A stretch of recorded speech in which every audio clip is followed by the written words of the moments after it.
Hello friends, welcome back. मैं doctor Sonal परिहार आपके अपने चैनल आस्क योर गायनेकोलॉजिस्ट में। आज हम वापस से मैं और उपासना आपके लिए उसी टॉपिक को कंटिन्यू करने के लिए बाकी के आगे के क्वेश्चंस लेकर आए हैं। आई होप आपने हमारा पिछला वीडियो देखा हो और आपके दिमाग में बहुत सारे सवाल आए होंगे, बहुत सारे क्वेश्चंस भी आए हैं मेरे पास। मैंने उसके आंसर आप लोगों को पर्सनली दिए हैं और उसी से रिलेटेड हमने आगे का जो नेक्स्ट वीडियो बनाया है उसको हम कंटिन्यू करते हैं। सो उपासना, लेट्स स्टार्ट नाउ। प्रेगनेंसी के टाइम एक और सामान्य सी बात आती है सामने कि 6 माह हो जाते हैं या 8 महीने हो जाते हैं तो एक स्ट्रेंज सी लाइन यहाँ पेट पे आ जाती है, अजीब सी।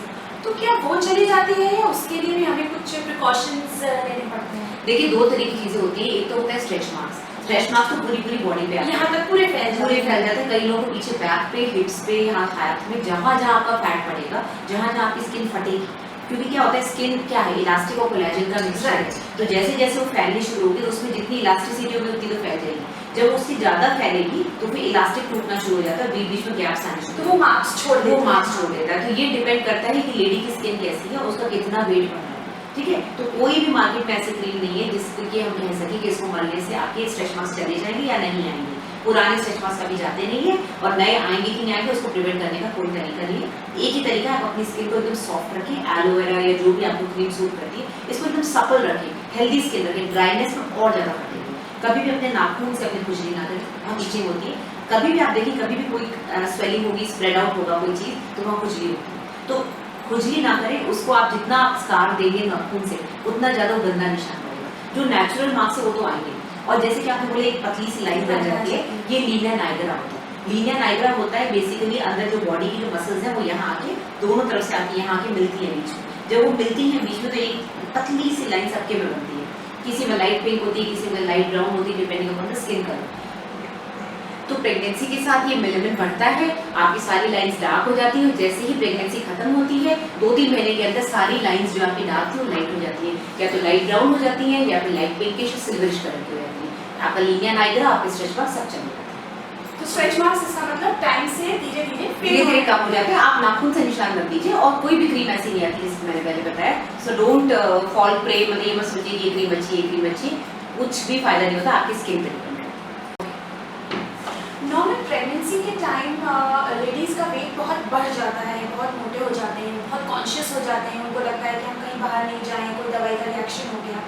तो प्रेगनेंसी के टाइम जब मतलब माँ बनते हैं, कंसीव करने के टाइम, कोई एक ऐसा वेट एक्ट होता है कि ऐसा इतना ही वेट लेडीज़ का होना चाहिए, इससे ज़्यादा इससे कम नहीं होना चाहिए? देखिए, नॉर्मली वेट 10 to 12 kg तो नॉर्मल है, बिकॉज देखिए 5 kg तो आपके यूट्रस के अंदर ही होता है। 3-3.25 किलो का बच्चा होता है, बाकी फ्लूइड होता है, पानी और ब्लड होता है, प्लासेंटा होता है, आंवल।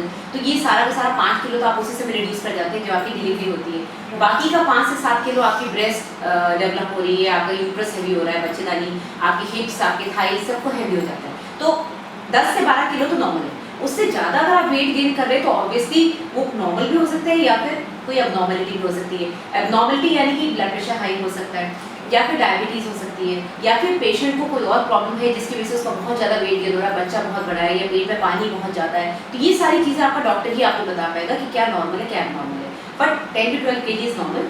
मैं कहती हूँ अगर नॉर्मल लेडीज़ में कोई प्रॉब्लम नहीं है, कोई डिजीज़ नहीं है, उसके बावजूद अगर वो 15 से 20 किलो या 25 किलो तक गेन करती हैं तो ये भी कभी कभी नॉर्मल होता है। एक्सेप्शनल केसेस में वाटर रिटेंशन बहुत ज़्यादा होता है। हाँ, वाटर रिटेंशन होता है क्योंकि आपकी प्रेगनेंसी में प्रोजेस्टेरोन नाम का एक हार्मोन है जो कि फिजियोलॉजिकली बहुत ज़्यादा बढ़ जाता है। वो आपकी बॉडी को तैयार करता है डिलीवरी के लिए। तो आपके ब्लड में इतना पानी आ जाता है, आपके टिश्यूज़ में इतना पानी आ जाता है कि आपकी रिंग्स, आपके कड़े वड़े सब टाइट हो जाते हैं। तो अगर आपको बीपी और डायबिटीज़ अगर सब रूल्ड आउट है, सब नॉर्मल है, तब भी आप वेट गेन कर रहे हैं तो जस्ट टेक इट ईजी। जितनी जल्दी वेट गेन हुआ है उतनी जल्दी रिड्यूस भी हो जाएगा डिलीवरी के बाद। तो it is just water retention. I think healthy diet बहुत जरूरी है, क्योंकि क्या होता है कि एक तो प्रेगनेंसी में हमारे राजस्थान में घी बहुत खिलाते हैं। घी खिलाने से वेट इतना गेन हो जाता है कि लेडीज तो मोटी हो जाती है, बच्चे तक वो फैट जाता नहीं, बैड फैट इकट्ठा हो जाता है, बाद में उसको कम करना मुश्किल हो जाता है। और ज़्यादा वेट गेन होने से आगे जाके प्रॉब्लम्स होती है। डायबिटीज़ और हाइपरटेंशन पहले से भी हो सकता है, बाद में भी हो सकता है। और कभी कभी ब्लड के क्लॉट्स बन जाते हैं पैरों में, डीवीटी जिसको बोलते हैं। तो वेट एकदम ऑप्टिमम गेन हो उसके लिए आप हेल्दी डाइट रखिए, ज़्यादा घी मत लीजिए, एक्सरसाइज रूटीन में करते रहिए। हम लोग बहुत सारे एक्सरसाइजेस हॉस्पिटल में बताते हैं, योगा है, लाइट वॉकिंग है, सब बहुत जरूरी है। डाइट अच्छी रखिए और शुरू में जब आप कंसीव करते हैं तब ध्यान रखिए आपका वेट एकदम नॉर्मल लिमिट में। ये नहीं कि आप 80 kg पे कंसीव करें फिर तो आप 100 क्रॉस कर ही जाओ। It is better for BMI और इनिशियल ट्रीटमेंट। हेल्दी खाने से, हेल्दी लाइफस्टाइल से हम अपना वेट ड्यूरिंग प्रेगनेंसी ध्यान रख कंट्रोल में और रख बच्चा भी सकते हेल्दी रहेगा। हैं। अच्छा भी लेबर पेन्स और डिलीवरी के टाइम कुछ ऐसे मेन स्टेप्स या कुछ हमें ध्यान रखनी पड़ती है, कुछ ज़रूरी ऐसी बातें? आई थिंक डाइट का मैंने बता ही दिया, एक्सरसाइज अगर रूटीन वर्क करते रहिए, लेटे मत रहिए, वेट गेन ज़्यादा नहीं होगा। दूसरी चीज़ जो खौफ होता है डिलीवरी का, उसको दिमाग से निकाल दीजिए, क्योंकि अभी लेबर पेन को कम करने के लिए बहुत तरीके आ गए। जो लेडीज़ डरती है, क्योंकि आजकल ऑब्वियसली 1-2 ही बच्चे होते हैं, कोई 5-5 6 तो होते नहीं है, तो लेडीज़ को एक खौफ होता है दिमाग में कि बच्चा पैदा करो, कोई दर्द लेबर पेन से डर होता है। हाँ, और लेबर पेन के डर से कई लोग सिजेरियन करवाते हैं, तो ये बहुत गलत धारणा है, क्योंकि पेन को कम कर, पहली बात तो फिजियोलॉजिकल है, उसको सहन करने की शक्ति रखिए। उसको सहन करने के लिए हस्बैंड का पूरा इन्वॉल्वमेंट बहुत जरूरी होता है। जब पार्टनर साथ में रहते हैं दोनों, और डिलीवरी के समय भी अगर पार्टनर साथ में है या ड्यूरिंग 9 मंथ्स आप पूरा साथ में उनका सपोर्ट कर रहे हैं, तो ये पेन कम हो जाता है। साइकोलॉजिकल सपोर्ट बहुत जरूरी है। दूसरी चीज़, बहुत सारी मशीन्स आती है, जैसे टेंस मशीन है जिसमें नर्व स्टिमुलेशन करते हैं, तो उससे नर्व स्टिमुलेशन करने से आपका जो ये वाला पेन है, इससे आपका डिस्ट्रैक्शन हो जाता है, ये कम हो जाता है। डेफिनेटली बहुत ज़्यादा नहीं होता, बट फर्क पड़ता है।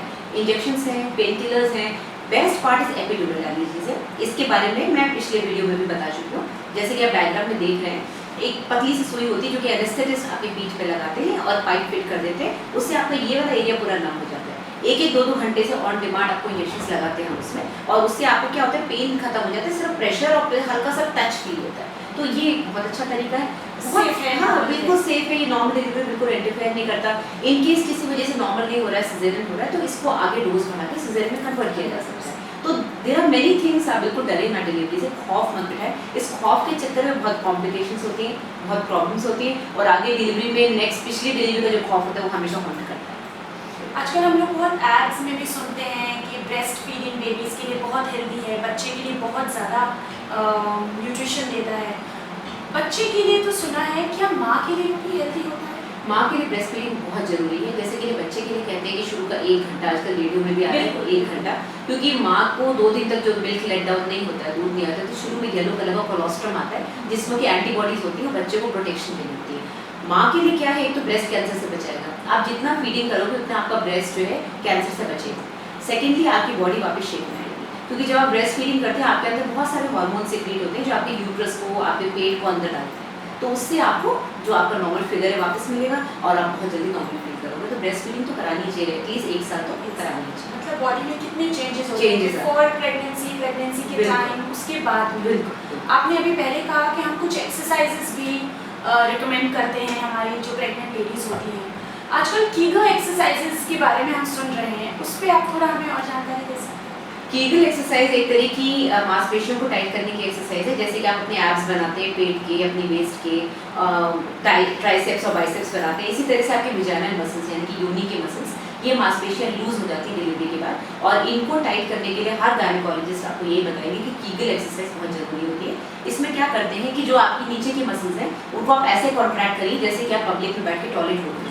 तो टॉयलेट रोकना किसी को पता भी नहीं चलेगा आप ये एक्सरसाइज कर रहे हैं, और इसको आप पूरे दिन कर सकते हैं, 15-20 मिनट सुबह, 15-20 मिनट शाम। तो उससे डिलीवरी के बाद जो लूजनेस आती है बॉडी में, जिसकी वजह से कई बार गैस पास हो जाती है पब्लिकली, आपका कंट्रोल नहीं रहता, बहुत सारी प्रॉब्लम्स होती हैं। तो इवन सेक्स के समय जो लूज हो जाता है विजाइना, तो इस प्रैक्टिस से बेसिकली आप इसको आप टाइट कर रहे हैं, तो आप इसको टाइट करेंगे, लूज करेंगे, टाइट करेंगे, लूज करेंगे, तो उससे इसकी शक्ति बढ़ती है, और ये बहुत जरूरी है लेडीज।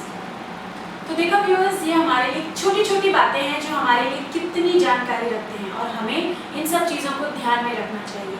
आप हेल्दी रहिए, अपनी सोच, अपनी बॉडी, अपने शरीर को हेल्दी रखें।